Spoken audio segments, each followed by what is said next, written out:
ప్రియమైన దేవుని బిడ్డలారా, దేవుని ఉన్నతమైన కృపను బట్టి ఆయన పరిశుద్ధ సన్నిధానంలో మనం అందరం చేరి ఉన్నాం. ఇంటి భాగ్యం ధారాళంగా ఉచితంగా మనందరికీ ప్రసాదించిన ఆత్మల కన్నతండ్రి అయిన దేవునికి క్రీస్తు ద్వారా కృతజ్ఞతాస్తుతి స్తోత్రాలు చెల్లిస్తూ ప్రతిదినం జరిగే ఈ ఆన్లైన్ బైబిల్ తరగతుల్లో భాగంగా ఈ సమయం తరగతికి చేరి వచ్చినటువంటి ప్రియులైన మీకందరికీ ప్రభువైన యేసు క్రీస్తు నామంలో శుభములు వందనాలు నేను తెలియజేస్తున్నాను. ప్రియులరా, ప్రార్థనలో మనం జ్ఞాపకం చేసుకున్నట్లు మత్తయి సువార్త 10వ అధ్యాయము 19, 20 వచనాలు మనం గడిచిన కాలంలో దీన్ని వదిలిపెట్టేశాం. ఆ 3 రకాలైనటువంటి వ్యతిరేకతలు, 3 గుంపుల నుంచి వ్యతిరేకతలు వస్తాయనేటువంటి విషయాన్ని మనం నేర్చుకునే క్రమంలో మరి సాటి విశ్వాసంలో ఉన్నటువంటి విశ్వాసుల్లోని పెద్దలు ఆటంకాలు మనం ఎదుర్కోవాల్సి వస్తుందని, ప్రభుత్వ పెద్దల యొక్క అధికారుల యొక్క వ్యతిరేకతలను ఎదుర్కోవాల్సి వస్తుందని, సొంత కుటుంబం నుండి యొక్క వ్యతిరేకతలను ఎదుర్కోవాల్సి వస్తుందని మనం నేర్చుకునే క్రమంలో మధ్యలో ఈ 2 వచనాలు మిస్ అయిపోయాయి. సో వీటిని మనం ఈరోజు ధ్యానం చేసే ప్రయత్నం చేద్దాం. అందరూ జాగ్రత్తగా ఇన్వాల్వ్ అవ్వండి. నేను ఈ 2 వచనాలు చదివిన తర్వాత మరి దీనికి సంబంధించి కొన్ని సందేహాలు నేను వ్యక్తపరుస్తాను. వాటిలో మీకు తెలిసినటువంటి పరిష్కారాలు అందించాలని నేను ప్రేమతో మనవి.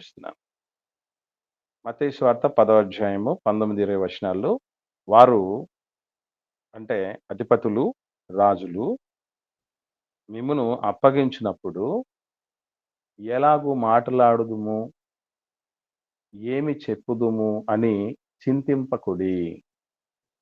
మీరేమి చెప్పవలెనో అది ఆ గడియలోనే మీకు అనుగ్రహింపబడును. మీ తండ్రి ఆత్మ మీలో ఉండి మాటలాడుచున్నాడే గాని మాటలాడువారు మీరు కారు.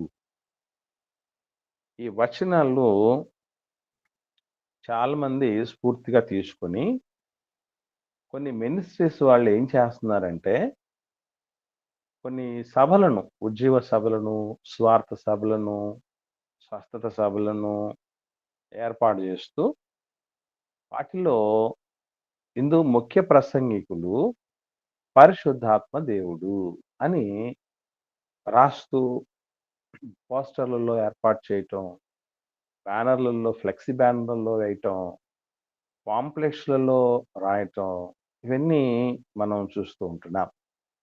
అట్లాగే మరికొందరు కూడా మాట్లాడుతూ పరిశుద్ధాత్మదేవ మీరే మాట్లాడండి అని చెప్తూ ఉన్నటువంటి పరిస్థితులు ప్రార్థన చేసేటప్పుడు మనం చూస్తూ ఉంటున్నాం.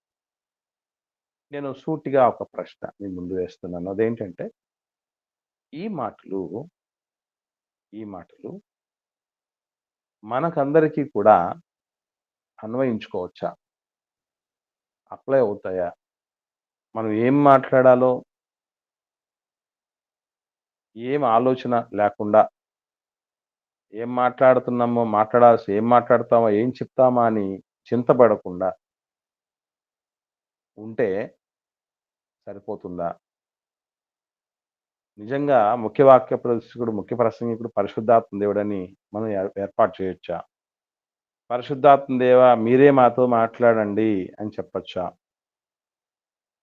ఇవన్నీ కూడా మనకు తెలియాల్సినటువంటి అక్కర ఉన్నాయి. సో దీని విషయమై అర్థమైన వాళ్ళు, కాస్త కోస్త అవగాహన ఉన్న వాళ్ళు దయచేసి స్పందించండి.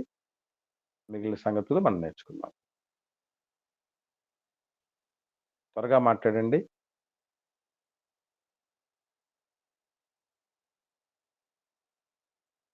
నేను వెళ్ళిన తరువాత పరిశుద్ధాత్మను మీ వద్దకు పంపుతాను, ఆయన మీకు బోధిస్తాడు అని తెలియపబడి ఉన్నది సార్. ఓకే సిస్టర్, అంటే నేను అడుగుతున్న ప్రశ్న ఏంటంటే సిస్టర్, అసలు ఇప్పుడు దైవజనులైనటువంటి వాళ్ళు ఏం చెప్పాలి, ఏం మాట్లాడాలి అనేటటువంటి చింతలు పడాలా, పడకూడదా? మన యందు పరిశుద్ధాత్ముడు ఉండి మాట్లాడే పరిస్థితిలో ఉంటే ఏ సిద్ధపాటు అక్కర ఉందా లేదా? ఎందుకనంటే మనకు ఇది ఒక రకంగా ఒక విధంగా ఉంటే దీనికి వ్యతిరేకంగా అనిపించేటటువంటి విషయాలు కొన్నున్నాయి. వాటిని మనం చూద్దాం. ఓకే. మీకు ఇంకా క్లారిటీగా అర్థమవుతుంది. తిమోతి గారికి రాసిన 2వ పత్రిక 2వ అధ్యాయం 15వ వచనం చూద్దాం. 15వ వచనం చూద్దాం. తిమోతి గారికి రాసిన 2వ పత్రిక 2వ అధ్యాయము 15వ వచనం. ఒకరు చదవండి. దేవుని ఎదుట యోగ్యునిగాను సిగ్గుపడనక్కరలేని పనివానిగాను సత్యవాక్యమును సరిగా ఉపదేశించువానిగాను నిన్ను నీవే దేవునికి కనపరుచుకొనుటకు జాగ్రత్త పడుము. ఇక్కడ దైవజనుడైనటువంటి పౌలు గారు దైవజనుడైనటువంటి తిమోతి గారితో మాట్లాడుతూ సత్యవాక్యమును సరిగా ఉపదేశించువానిగా నిన్ను నీవే దేవునికి కనబరుచుకున్నటకు జాగ్రత్త పడు. అంటే అర్థం ఏంటి? సరిగా ఉపదేశించటం అనేది జాగ్రత్తగా మనం సిద్ధపడి దైవజనుడు బోధించాలి అనేది ఉంది. ఖచ్చితంగా దాని కొరకు సమయం కేటాయించాలని, జాగ్రత్త పడాలని, సిద్ధపాటు ఉండాలని చెప్పినట్టుగా ఉంది. 21వ వచనం కూడా చూద్దాం. 21వ వచనం. ఎవడైనను వీటిలో చేరక తన్ను తాను పవిత్ర పరచుకుని ఎడల వాడు పరిశుద్ధపరచబడి యజమానుడు వాడుకొనుటకు అర్హమై ప్రతి సత్కార్యమునకు సిద్ధపరచబడి ఘనత నిమిత్తమైన పాత్రయై ఉండెను. ప్రతి సత్కార్యమునకు సిద్ధపరచబడి ఉండాలి అనేటటువంటి మాట ఒక దైవజనుడు పరిస్థితుల్లో చెప్తున్నాడు. ఇక్కడైతే సిద్ధపరచబడి అని అంటున్నాడు. కానీ ఇంకా క్లారిటీగా 3వ అధ్యాయంలో చూద్దాం. ఇంకా 3వ అధ్యాయంలో చూడగలిగితే 16, 17 వచనాలు, చివరి వచనాలు ఉంటాయి ఆ అధ్యాయంలో. మాట చదువు. దైవజనుడు సన్నద్ధుడై ప్రతి సత్కార్యమునకు పూర్ణముగా సిద్ధపడి ఉండునట్లు దైవావేశము వలన కలిగిన ప్రతి లేఖనమును ఉపదేశించుటకును, ఖండించుటకును, తప్పుదిద్దుటకును, నీతి యందు శిక్ష చేయుటకును ప్రయోజకరమై ఉన్నది. సో ఈ తిమోతి గారికి రాసిన ఈ 2వ పత్రికలో 2వ అధ్యాయము 15వ వచనంలోను 21వ వచనంలోను 3వ అధ్యాయం 16, 17 వచనాల్లోను దైవజనులు ఏదైతే వాళ్ళు మాట్లాడబోతున్నారో, దేవుని పిల్లలకు అందించబోతున్నారో సిద్ధపడి రావాలి, సిద్ధపాటు ఉండాలి. మీరు ఏమాత్రం ఇక దాని గురించి అజాగ్రత్తతో ఉంటే కుదరదు, సిద్ధపాటు రాహిత్యంగా ఉంటే కుదరదు, గ్రౌండ్ వర్క్ చేయకపోతే కుదరదు, చేయాల్సిందే అన్నటువంటి మాటలు ఇక్కడ కనబడుతూ ఉంటే అక్కడ ప్రభు ఏమో మీరు ఏం మాట్లాడాలో, ఏం చెప్పాలో ఇవన్నీ కూడా మీరు దాని గురించి చింతే పడద్దు, దేవుని పరిశుద్ధాత్మ మీలో ఉండి మాట్లాడతాడు అని చెప్తున్నాడు. అసలు ఏది కరెక్ట్ అంట? యేసుప్రభు చెప్పినటువంటి ఈ మాట ఏమో ఇది ఏ ప్రిపరేషన్ ఏమి అవసరం లేదు అన్నట్టుగా ఉంది. పౌలు గారు చెప్పిన ఆ మాటలోకేమో ఖచ్చితంగా సిద్ధపాటు ఉండాలి కదా, మీకు అది ఆ జాగ్రత్త మీకు ఉండాలి కదా, దేవుడు అర్హమైన పాత్రగా వాడుకోవాలంటే సిద్ధపరచబడి ఉండాలి కదా మీరు అని మాట్లాడుతున్నాడు. ఇప్పుడు మనకు తెలియాల్సిన విషయం ఏంటంటే దైవజనులు లేనటువంటి వాళ్ళు ఎవరైతే ఉంటున్నారో వాళ్ళందరూ దేవుడి వాక్యాన్ని ప్రిపేర్ అయ్యి రావాలంటారా వద్దంటారా? రావాలి అని అన్నారనుకోండి, మరి యేసుప్రభు ఎందుకు చెప్పాడు ఈ మాట? దీనికి మనకు ఆన్సర్ రావాలి. ఒకటి, రాకూడదు అన్నారనుకోండి, మరి పౌలు గారు సిద్ధపడే రావాలి అంటున్నాడు కదా, మరి దీనికి ఆన్సర్ రావాలి. ఇంకెప్పుడు మాట్లాడండి. అందరూ ప్రిపేర్ అయ్యే వస్తున్నారు కదా సార్. మరి ఇక్కడ ప్రభువులు వారు అన్నారు కదా సిస్టర్, మీరేమీ దాని గురించి చింతపడద్దు, ఏం మాట్లాడాలి, ఏం చెప్పాలని ఆలోచనే చేయొద్దు, మీరు పరిశుద్ధాత్మలే మీలో చెప్పు తల్లి. వందనాలమ్మా. అంటే వాక్యం బోధించేటప్పుడు ఖచ్చితంగా సిద్ధపడి రావాలన్నా, కానీ ఇక్కడ ఎవరైనా వ్యతిరేకంగా మాట్లాడేటప్పుడు మనం ఏం మాట్లాడాలని తడబడకుండా దేవుడు ఆత్మ మనలో ఉంచి ఆయనే మాట్లాడతాడనే ఉద్దేశంతో ప్రభులు వారు అలా చెప్పుంటారన్నా. ఇప్పుడు నాకు క్వశ్చన్‌కి ఆన్సర్ ఏంటంటే అసలు దైవజనులు ఇప్పుడు ముఖ్య ప్రసంగులు పరిశుద్ధాత్మ దేవుడు అనే మాటలు చూస్తూ ఉన్నాం మనం. ఇది మనం ఏర్పాటు చేయొచ్చా? చేయకూడదా? పరిశుద్ధాత్మ దేవా నీవే ఉండి మాట్లాడని అంటాం. అట్లా మనం ప్రార్థనలో జ్ఞాపకం చేసుకోవచ్చా? చేసుకోకూడదా? దీనికి కూడా ఒక స్పష్టత కావాలమ్మా. పరిశుద్ధాత్మ దేవుని సహాయాన్ని నిమిత్తం ప్రార్థించవచ్చన్న. ఎందుకంటే ఆయన లేఖనాలని లోతుగా మనకు అర్థం చేసుకున్నటకు, ఎక్కువగా పరిశీలనగా చదువుటకు పరిశుద్ధాత్మ దేవుడు మనకు సహాయం చేస్తారు కాబట్టి అలా అనుకోవచ్చు అన్న. నడలో ఏంటంటే అమ్మా, పరిశుద్ధాత్మ దేవుడు ప్రసంగికుడు అనే మాట ఉంది కదా, దాని సంగతి ఏంటి మరి? అది తప్పున్నా, అది అట్లా రాయకూడదు వాళ్ళు. ఇప్పుడు పిట్టకథలు చాలా మంది చెప్తారమ్మా. వాక్యం చెప్పేటప్పుడు చాలా పిట్టకథలు చెప్తారు. లేనిపోని పనికిరాని మాటలన్నీ మాట్లాడతారు. అనవసరమైన విషయాలన్నీ చెప్తారు. అది ఆత్మకు గాని, సంఘానికి గాని, ఆత్మీయ జీవితపు ఎదుగుదలకు గాని ఏమాత్రం దేవుడికి మహిమకరంగానే ఉండని పరిస్థితులు ఉంటాయి. మరి ఇదంతా పరిశుద్ధాత్మ దేవుడు చెప్పిందేనా? అంటే ఇక్కడ మనం గుర్తుపెట్టుకోవాల్సిన విషయం ఒకటి ఉంది. ఏంటంటే పరిశుద్ధాత్మని సహాయము కోరుతూ ప్రార్థన కూడా చేయాల్సిన అక్కర్లేదు. మళ్ళీ చెప్తున్నాను నేనండి. పరిశుద్ధాత్మని సహాయం కోరుతూ ప్రార్థన చేయాల్సిన అక్కర కూడా లేదు. ఎందుకు అంటే ఏదైతే పరిశుద్ధాత్మని సహాయంతో మనకు దేవుడు అందించాలనుకున్నాడో అవన్నీ కూడా లేఖనాల రూపంలో మనకు వచ్చేసాయి. వచ్చిన తర్వాత అవి ఏం చేయబడ్డాయని చెప్పబడింది బైబిల్లో? పరిపూర్ణం చేయబడ్డాయి. దానిలో నుంచి ఒకటి తీయాల్సిన పని లేదు, దానిలో నుంచి ఒకటి కలపాల్సిన పని లేదు అన్నప్పుడు మరలా సహాయం కోరటం ఏంటి? పరిశుద్ధాత్మని సహాయం మళ్ళీ మళ్ళీ కోరటం ఏంటి? అందుకే ఈ మధ్యకాలంలో నేను ప్రార్థన చేసేది మీరు గమనిస్తున్నారు లేదు? వన్స్ పరిశుద్ధాత్మని సహాయాన్ని ఇవ్వండి నాయన అని నేనే ప్రార్థన చేస్తున్నప్పుడు చెప్పే ప్రార్థనలో జ్ఞాపకం చేసుకునేవాడిని. ఈరోజు నేను ప్రార్థన చేసింది ఎవరన్నా గమనించారా? ఆ మాట నేనేమన్నా వాడినట్టు గుర్తించారా ఎవరన్నా? చేయలేదన్నా. ఏమని చేసినానమ్మా ఎవరికైనా గుర్తుందా? అది కాకుండా మీ ఆత్మజ్ఞానాన్ని కొదువుగా ఉన్నదాన్ని ఇవ్వు నాయనా అని. ఎందుకనంటే మీలో ఎవనికైనా జ్ఞానం కొదవగా అంటే వాడు దేవుణ్ణి అడగాలి అనే మాట మనకుంది. కానీ పరిశుద్ధాత్మని సహాయంతో ఏదైతే మనకు అందించాలో ఆ నడిపింపు ఏదైతే ఉందో అది సిద్ధపాటులో ఎవరైతే దైవజనులు ఉన్నారో వాళ్ళు సిద్ధపడాలి. అంటే మనం ఏ సిద్ధపాటు లేకుండా పరిశుద్ధాత్మని సహాయాన్ని ఇవ్వమని అడగటం అనేది ఏమాత్రం సబబైనటువంటిది కాదు.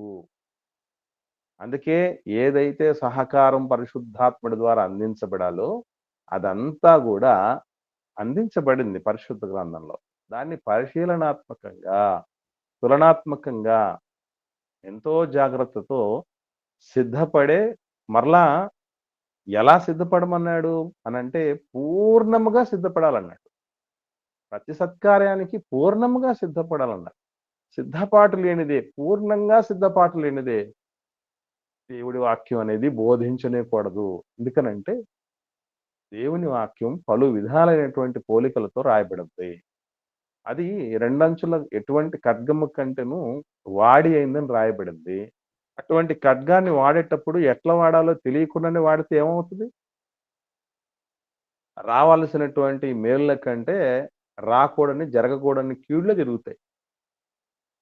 అందుకే ఖచ్చితంగా దైవజనులైనటువంటి వాళ్ళు పూర్తి ప్రిపరేషన్‌తోని దేవుడి వాక్యాన్ని అందించాలి. మరి బానే ఉంది. ప్రభువుల వారు ఎందుకు చెప్పారు? మత్తయి సువార్తలో ప్రభువుల వారు ఎందుకు చెప్పాల్సొచ్చింది అనంటే, అపోస్తలుల పరిస్థితులు మనకు భిన్నమైనవి. వాళ్ళనే మహాసభలకు ఈడ్చికెళ్ళటం జరిగింది. వాళ్ళని ఉక్కుపాదముతో రోమా ప్రభుత్వపు అధికారులు అణిచివేయటం జరిగింది. వారిని ఎస్పెషల్లీ టార్గెట్ చేసి యూదా మత పెద్దలు కూడా ఎన్నో ఇబ్బందులకు గురి చేయటం జరిగింది. అనేక రీతులుగా హింసల పాలైపోయి, చెదరిపోయి, ప్రాణాలు కోల్పోయి, అవయవాలు కోల్పోయి, అయిన వాళ్ళని కోల్పోయి ఇలాంటి భయానకమైనటువంటి పరిస్థితులు అపోస్తలులకు మాత్రమే వచ్చాయి. ఎస్పెషల్లీ గుర్తుపెట్టుకోండి, బైబిల్ గ్రంథంలో ఉన్నటువంటి లేఖనాలన్నీ 3 రకాలైనటువంటి గుంపులకు 3 రకాలైన గుంపులకి సంబంధించినవే ఉంటాయి. వ్యతిరేకత కాదు, 3 రకాల గుంపుల వ్యతిరేకత కాదు ఇక్కడ. 3 రకాలైనటువంటి వర్గాలకు 3 వర్గాలకు సంబంధించినటువంటి విషయాలే ఉంటాయి. ఉదాహరణకి నీవు పండు తినద్దు, ఫలానా పండు తినద్దు, అది తింటే చేస్తావు అని చెప్పింది అందరికీ కాదది.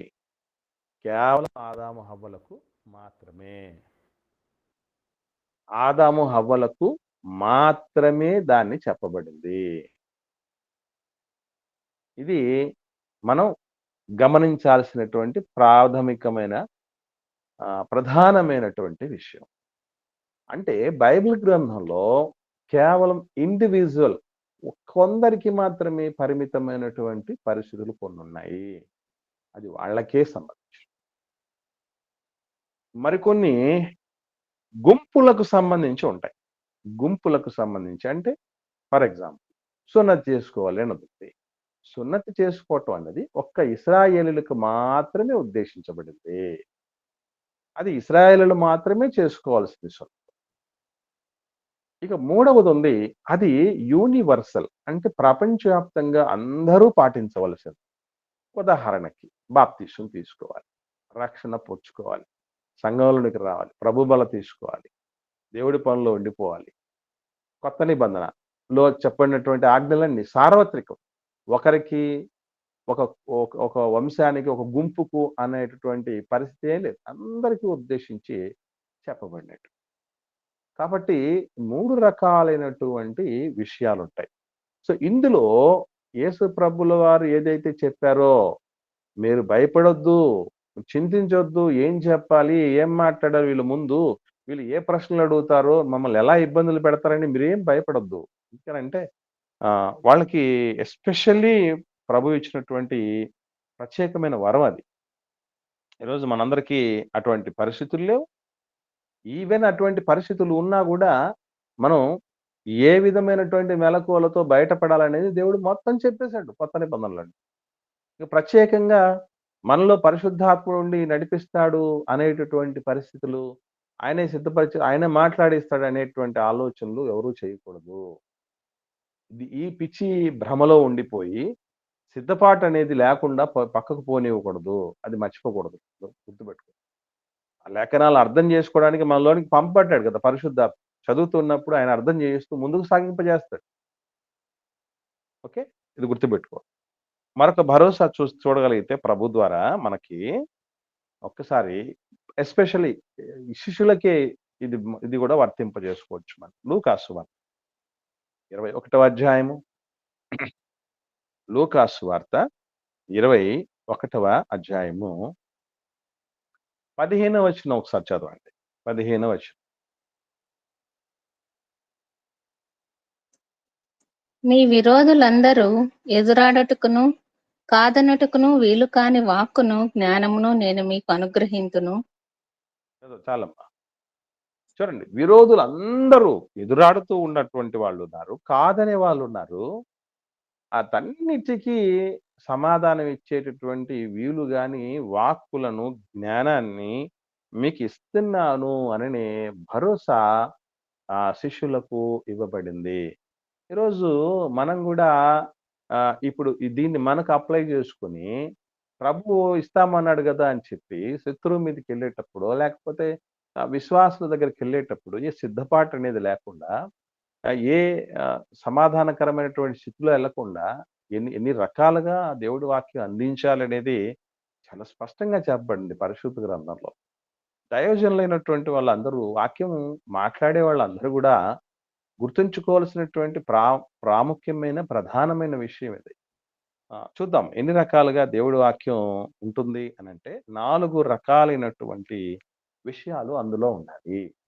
4 రకాలైన విషయాలు. ఏంటి 4 రకాలైన విషయాలు అని అంటే, ఇంతకుముందు మనం చదివాం లేఖనాల్లో, మరింత స్పష్టంగా నేర్చుకుందాం వాటిని. తిమోతి గారికి రాసిన 2వ పత్రిక 3వ అధ్యాయము 16-17 వచనాలు చూద్దాం. 16-17 వచనాలు. దైవజనుడు సన్నద్ధుడై ప్రతి సత్కార్యానికి పూర్ణముగా సిద్ధపడి ఉండునట్లు దైవావేశము కలిగిన ప్రతి లేఖనము అని మొట్టమొదటిది. ఇక్కడే 4 విధాలుగా 4 విషయాలు ఉంటున్నాయి ప్రతి బోధలో కూడా. 1 ఉపదేశించటం, 2 ఖండించటం, 3 తప్పుదిద్దడం, 4 నీతి యందు శిక్ష చేయటం. ఈ 4 రకాలైనటువంటి విధాలుగా దేవుడి వాక్యాన్ని జనులకు, ప్రజలకు అందించాల్సినటువంటి ఆవశ్యకత దేవుని పిల్లలైన వారందరి మీద ఉంది. చాలా మంది దైవజనులు చేసే పని ఏంటంటే, నేను ఇదివరకే ఎంతో అనుభవాన్ని గడించేశాను, ఏం పర్లేదు వెళ్ళి కూర్చొని మనం అలా కూర్చోగానే అన్నీ వచ్చేస్తాయని ఓవర్ కాన్ఫిడెన్స్‌తో ఉంటారు. అది ఏమాత్రం మంచిది కాదు పిల్లలు. ఎందుకనంటే దైవజనుడు అనేటువంటి ఆయనకి ఇప్పుడు నాకు 2001 సంవత్సరం నుంచి ప్రీచింగ్ అనుభవం ఉంది. 23 సంవత్సరాలు సంపూర్ణమైపోయి 24వ సంవత్సరంలో అడుగుపెట్టాను. అయినా కూడా నేను ఏ రోజు సిద్ధపాటు లేకుండా దేవుడి వాక్యాన్ని అందించలా. కారణం ఏంటంటే దేవుడు చాలా స్పష్టంగా చెప్పేశాడు. వాడబడాలి అంటే దేవుడి చేతిలో అర్హమైన పాత్రగా వాడబడాలంటే అది సిద్ధపరచబడిందే ఉంటుంది. అలాగే పూర్ణంగా సిద్ధపడిన వాళ్ళే వాడబడుతూ ఉంటారు అనేటువంటి విషయాలు చాలా స్పష్టంగా చెప్పడం జరిగింది దేవుడు. స్కూల్ నుంచి వచ్చిన తర్వాత కూడా కనీసం ఒక అరగంట ఖచ్చితంగా ఆ ప్రిపరేషన్‌కు కేటాయించకపోతే మీకు సరైన విధానంలో దేవుడి వాక్యం అందించలేం. ఎవరన్నా సందేహం వ్యక్తం చేశారు, పలానా విషయంలో మాకు స్పష్టత లేదండి అని. దానికి ఆన్సర్ చేయగలిగినటువంటి స్థితిలో ఉండగలగాలి. అంత సులభమైన విషయం కాదు దేవుడి వాక్యాన్ని. ఇప్పుడు ఒకసారి ఆలోచన చేయండి. మీరు చాలా సార్లు చదివారు కదా విషయాల్ని. 4 విషయాలు తెలుసు కదా! అసలు ఉపదేశం అనేటువంటిది ఆలోచన చేస్తే దీంట్లో ఉపదేశం విషయం కావచ్చు, అలాగే ఖండించటం విషయం కావచ్చు, అలాగే తప్పు దిద్దటం అనేది విషయం కావచ్చు, నీతి యందు శిక్ష చేయటం అనేది రావచ్చు. ఈ 4 రకాలైనటువంటి వాటికి ఒక 3 ప్రశ్నలు వేసుకోవాలి. 3 ప్రశ్నలు వేసుకోవాలి. ఈవెన్ బైబిల్‌లో చదివేటప్పుడు కూడా మనం కూడా ధ్యానించేటప్పుడు కూడా ఈ 3 ప్రశ్నలు వేసుకోవాలి. ఫర్ ఎగ్జాంపుల్ ఉపదేశం. ఉపదేశంలో ఏమి ఉపదేశించాలి? ఎవరికి ఉపదేశించాలి? చాలా వర్గాలు ఉంటాయి కదా! ఇప్పుడు యవ్వనులకా, సార్వత్రికం అందరికా, చిన్న బిడ్డలకా, సహోదరీమణులకా అనేటటువంటి పరిస్థితి మనసులో పెట్టుకొని ప్రిపేర్ అవ్వాలి. అంటే అదే ఏమి ఉపదేశించాలి? ఎవరికి ఉపదేశించాలి? ఎలా ఉపదేశించాలి? ఉపదేశం ఎందుకనేది చాలా ప్రాముఖ్యమైనది. ఎలా ఉపదేశించాలి? ఎవరికి ఉపదేశించాలి? ఎందుకు ఉపదేశించాలి? ఈ 3 విషయాలు ప్రాథమికంగా మనస్కరించి మనం ఆలోచన చేయాలి. కాబట్టి ఉపదేశంలో ఏముండాలంటే సత్యవాక్యమే ఉపదేశించాలి. అక్కడే ఉంటది మనకు. దైవావేశము వలన కలిగిన ప్రతి లేఖనాన్ని ఉపదేశించాలి. మన సొంత ఆలోచనలు, మన సొంత ఎజెండాలు, మన సొంత సిద్ధాంతాలు, మన సొంతగా మనకు మెదడుకి ఏది తట్టాయో వాటిని అందించేటటువంటి ఉపదేశించే పరిస్థితుల్లోకి వెళ్ళకూడదట. ఇది చాలా ప్రాముఖ్యంగా గుర్తుంచుకోవాలి. ఉపదేశం అనేటువంటిది అయిన తర్వాత ఖండించాలి అన్నాడు. దేన్ని ఖండించాలండి? ఒకసారి ఎవరన్నా తెలిసిన వాళ్ళు ఉంటే చెప్పండి. దేన్ని ఖండించాలి అంటారు?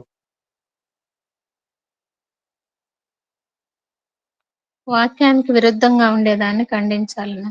వాక్యానికి విరుద్ధంగా ఉండేది అంటే అబద్ధ బోధ, లేని మాటలు చెప్పేవాళ్ళు. అదేనమ్మా. అన్ని దీంట్లోకి వచ్చేస్తాయి. అబద్ధ బోధ, ఖండింపు అనేది ఉండాలి. ఇంకా పాపాన్ని ఖండించాలి. అంటే బోధ అనేది సేవకులకు సంబంధించింది, పాపం అనేది విశ్వాసులకు సంబంధించేది. దేవుడి వాక్యం ఇటు బోధకులను సవరించేది, అటు విశ్వాసుల్ని సవరించేది, లోకాన్ని కూడా సంస్కరించేది.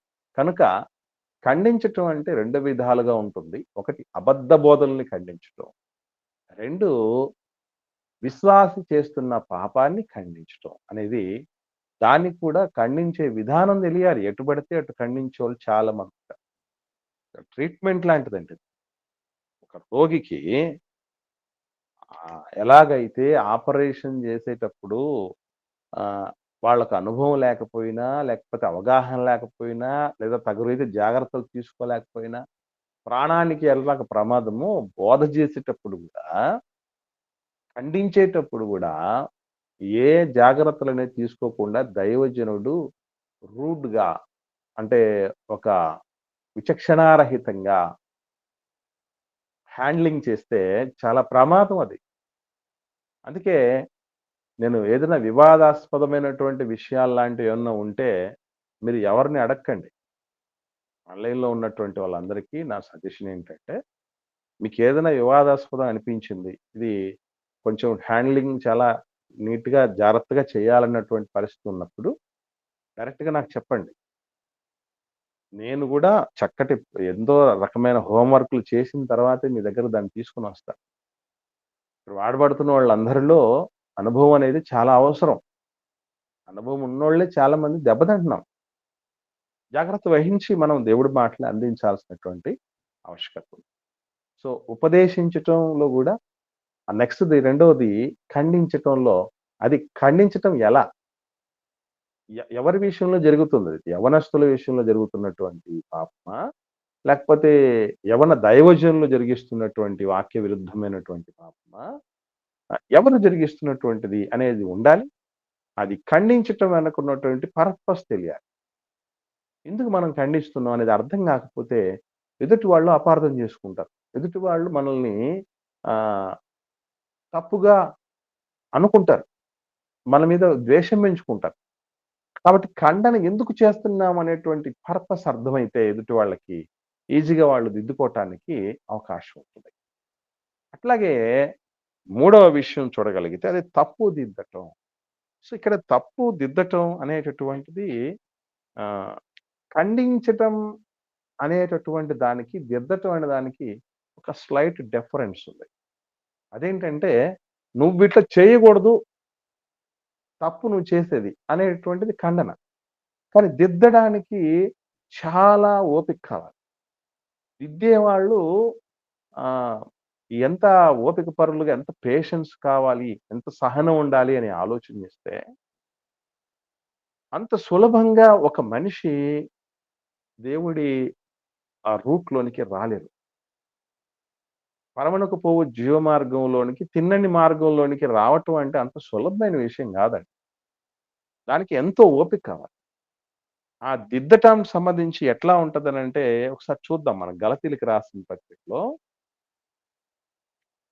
ఎన్ని రకాలైన సిద్ధపాట్లలోకి ఎళ్ళాలో దైవజనులు జాగ్రత్తగా ఆలోచన చేస్తూ ముందుకు సాగుతున్నాం మనం ప్రియులారా. 6వ అధ్యాయము గలతీలకు రాసిన పత్రిక ప్రారంభ వచనం ఒకరు చదవండి. గలతీలకు రాసిన పత్రిక 6వ అధ్యాయము ప్రారంభ వచనం చదవమ్మా. సహోదరులారా, ఒకడు ఏ తప్పిదములోనైనను చిక్కుకుని ఎడల ఆత్మ సంబంధులైన మీలు ప్రతివాడును తానును శోధింపబడునేమో అని తన విషయమే చూచుకొనుచు సాత్వికమైన మనస్సుతో అట్టి వానిని మంచి దారికి తీసుకొని రావలెను. అది ఇక్కడ మీరు గమనించగలిగితే చూడండి, సాత్వికమైన మంచి మనసు అంటే తప్పు దిద్దటానికి ఏం కావాలనంటే సాత్వికమైన మంచి మనస్సు కావాలట. ఒకడు ఏ విధమైన తప్పిదంలో చిక్కుకుంటే మనం ఏం చేస్తామంటే వాళ్ళు చిన్న చూపు చూస్తాం మనం. వెంటనే వాళ్ళ విషయంలో ఉన్నటువంటి ఆ గౌరవాన్ని, ఒక సముచిత స్థానాన్ని గుండెల్లో నుంచి, మనసులో నుంచి తీసి పడేస్తాం. అలా చేయకూడదట. మనం ఏం చేయాలంటే ఫస్ట్ స్టెప్ అలా చిక్కుకొని ఉంటే ఎవరైనా, మనం కూడా అలాగే చిక్కుకుంటామేమో అన్న భయం మనలో ఉండాలట. రెండవది సాత్వికమైన మంచి మనసుతో దారిలోకి తీసుకురావాలట. ఎంత కష్టం అండి. ఏమండి? ఎంత కష్టం. అసలు మనల్ని గురించి, మనల్ని మనం బాగు చేసుకోవడానికి సంబంధించి ఉన్న యావే, ఆ స్పృహే చాలా తక్కువ.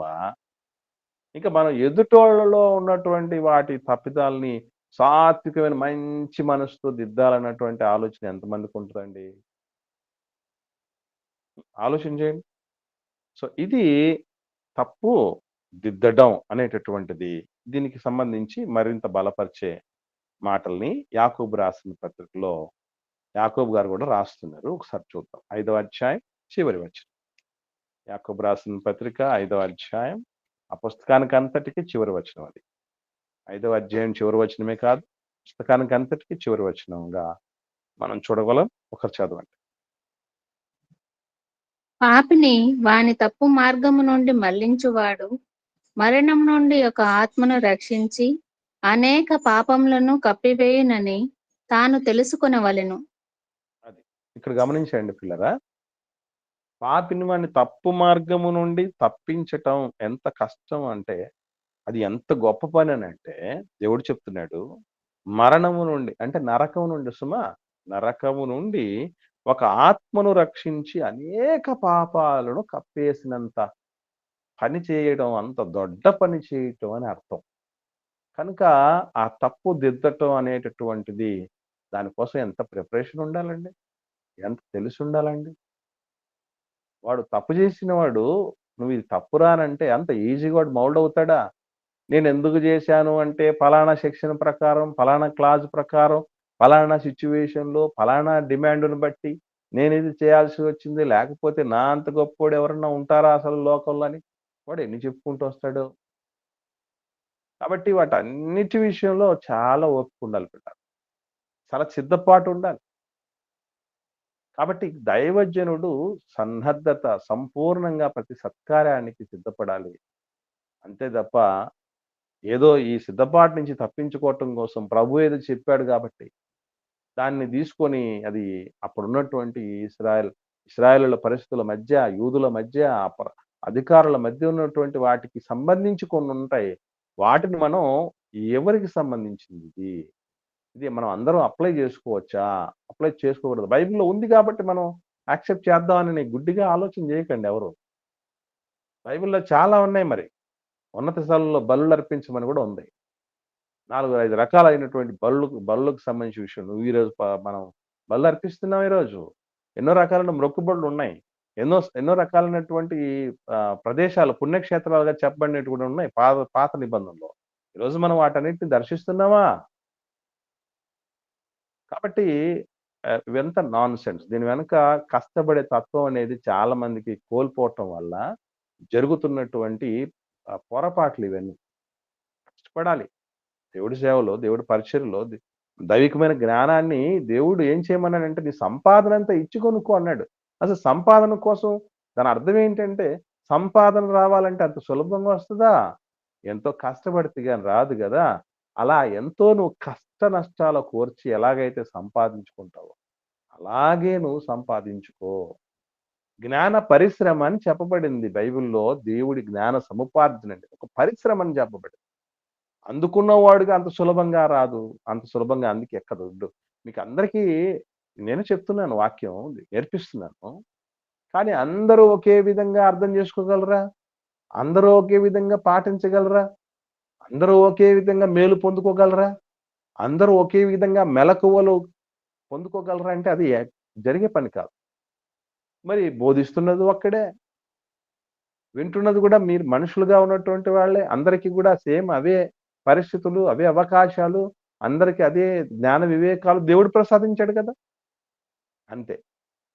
అంటే ఒకరు దాని మీద సారించే దృష్టిని బట్టి, కేంద్రీకరించే దృష్టిని బట్టి, వాళ్ళ ఇష్టాయిష్టాలను బట్టి, వాళ్ళకున్నటువంటి సంపూర్ణమైన సిద్ధపాటును బట్టి, కష్టపడడానికి సిద్ధపడుతున్న విధానాన్ని బట్టి ఆ విషయాలన్నీ కూడా చేరువవుతాయి. ఎందుకంటే మీలో కొంతమంది దేవుడి వాక్యం చెప్తునేటప్పుడు చాలా వరకు ఏం చేస్తారంటే పిన్ టు పిన్ రాసుకోవడే ప్రయత్నం కొందరు చేస్తే, కొందరు రికార్డింగ్ చేసుకునే పని చేస్తే, కొందరు అప్పుడు సరిగా వినలేకపోయినా ఒకవేళ రఫ్‌గా రాసుకున్నా నెక్స్ట్ టైమ్ వింటే, లేదా ఏదైనా డౌట్ వచ్చిందంటే వెంటనే క్లారిటీ తీసుకుంటే, ఇలా రకరకాలైనటువంటి కష్టాలు, నష్టాలకొచ్చి ఒళ్ళంతా కళ్ళు చేసుకునేది, ఒళ్ళంతా చెవులు చేసుకుని దేవుడి వాక్యం విని నేర్చుకునే వాళ్ళు కొంతమంది ఉంటారు. కాబట్టి ఎంత వరకు మనం ఇన్‌పుట్ మనం ఇస్తే అంత ఔట్‌పుట్ అనేది వస్తది. మాకైతే అది సులభంగా అంత ఈజీగా వచ్చింది కాదు పిల్లరా దేవుడి వాక్యం. సమస్తంని పూర్తిగా ఏదైతే ఉద్యోగానికి చదువుకుంటున్నప్పుడు ఉపయోగించిన దానికంటే, లేదా ఒక పరిస్థితిని చక్కబెట్టుకోవడానికి ఒక దాన్ని సంపాదించుకోవటానికి దృష్టి సారించినటువంటి వాటన్నిటికంటే మరింత ఎక్కువ ఎఫర్ట్స్ అక్కడ పెట్టబడ్డాయి కాబట్టి మాకు ఇంత ఈ మాత్రమేనా తెలుస్తోంది, అర్థమవుతుందని మర్చిపోకండి. ఇక ఆఖరిది ఉంది. అదేంటంటే ఉపదేశించటం అనేది మనం ఇప్పటిదాకా చూసాం. ఖండించటం అనేది చూసాం. తప్పు దిద్దటం అనేది చూసాం. ఆఖరిలో నీతి యందు శిక్ష చేయటం అనేది. నీతి యందు శిక్ష చేయటం అంటే ఈ నీతి అనేటటువంటిది గుర్తుపెట్టుకోవాల్సిన విషయం ఏంటంటే దేవుడి మాటలే నీతి. దేవుడి మాటలు పాటించటమే నీతిమంతులు అని అర్థం. దీనికి ఎన్నో రకాలైన ఆధారాలు పరిశుద్ధ గ్రంథంలో ఉన్నాయి, పాత క్రొత్త నిబంధనలో. మనకు చాలా వరకు అవన్నీ తెలుసు గనక నేను వాటి జోలికి వెళ్ళట్లేదు. నీతిగా బ్రతకటం లేదా నీతి యందు శిక్ష చేయటం అంటే ఈరోజు లోకము నుండి వేరైనటువంటి పరిస్థితులు మనలో ఉండాలి.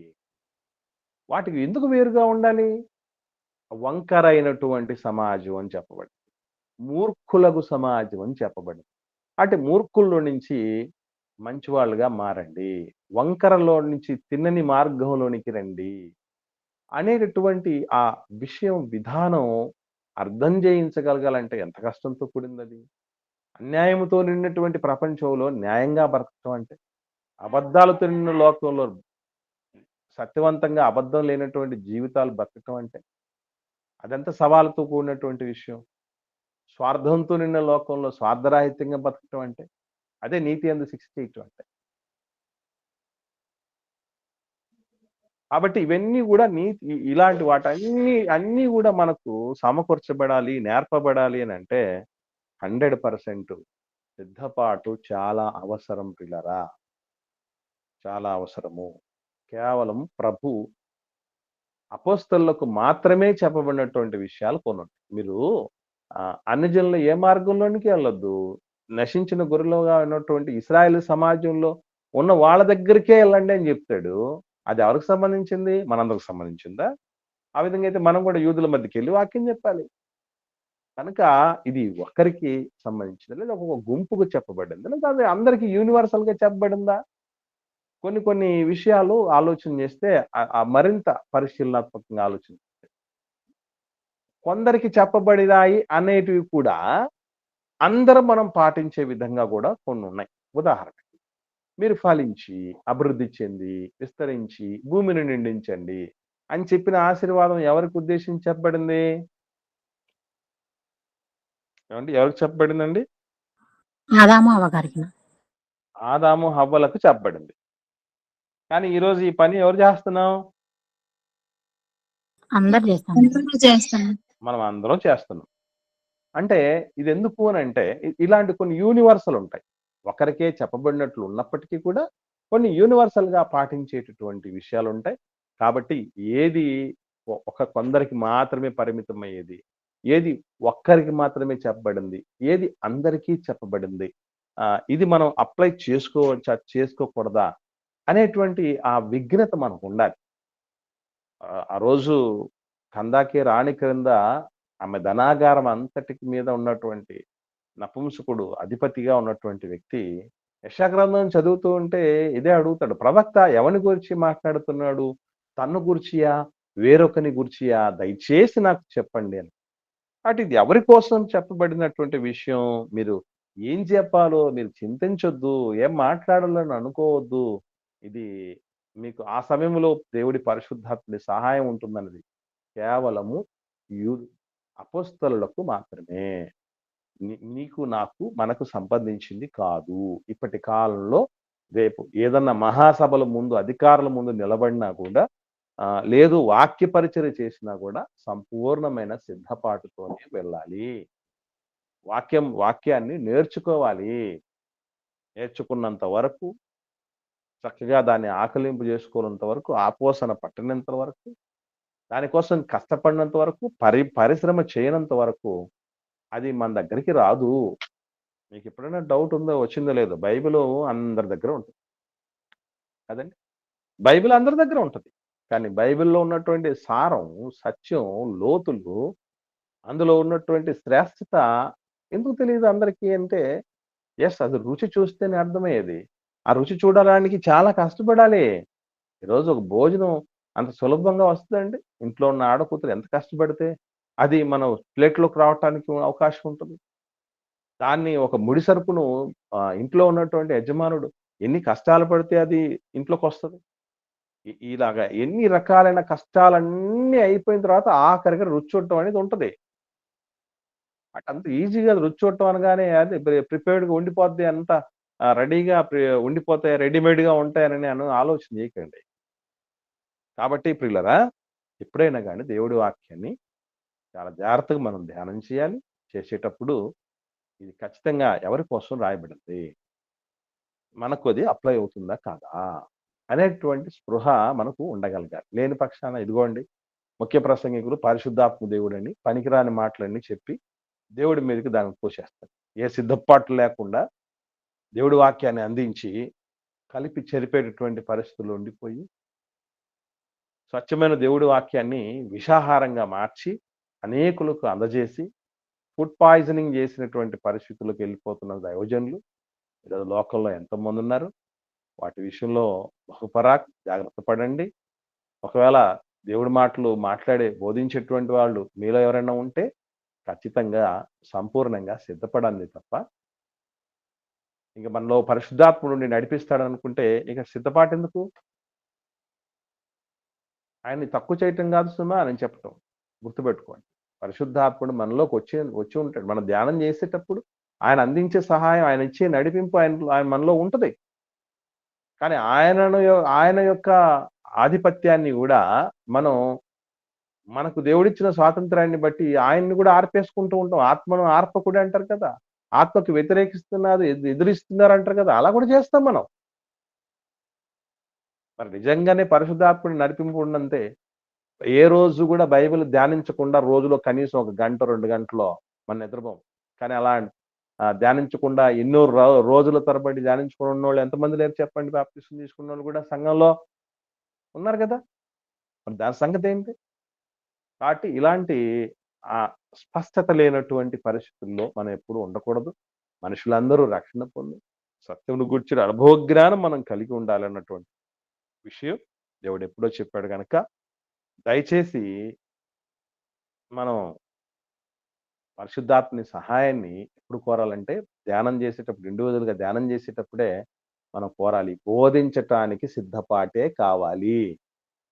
సిద్ధపాటే కావాలి. ఆ సిద్ధపాటును చక్కగా చేసుకొనుట కొరకు సమయం కేటాయించుకోవటం, అన్ని అంత కాన్సంట్రేషన్ దాని మీద కేంద్రీకరించటం వీటన్నిటి కోసం ఈ సమకూర్పు అంతటి కోసం దేవుడి సహాయాన్ని అర్థించడంలో తప్పులేదు గాని, బోధించటానికి మాత్రం సిద్ధపాటు కావాలి. కష్టపడాలి దైవజనుడు. అదే దేవుడు చెప్పినది. ప్రభు మరి అలాగెవరు చెప్పారు? ఎందుకు చెప్పాడనంటే అది అపోస్తలులకు మాత్రమే, వాళ్ళ పరిస్థితులను బట్టి మాత్రమే అది చెప్పబడింది. ఆ తదుపరి దాని విషయంలో చాలా స్పష్టత పత్రికల్లో ఇవ్వబడింది. ఇది ఈరోజు పాఠం. ఇంకా ఎవరికైనా సందేహాలుంటే దయచేసి అడగండి.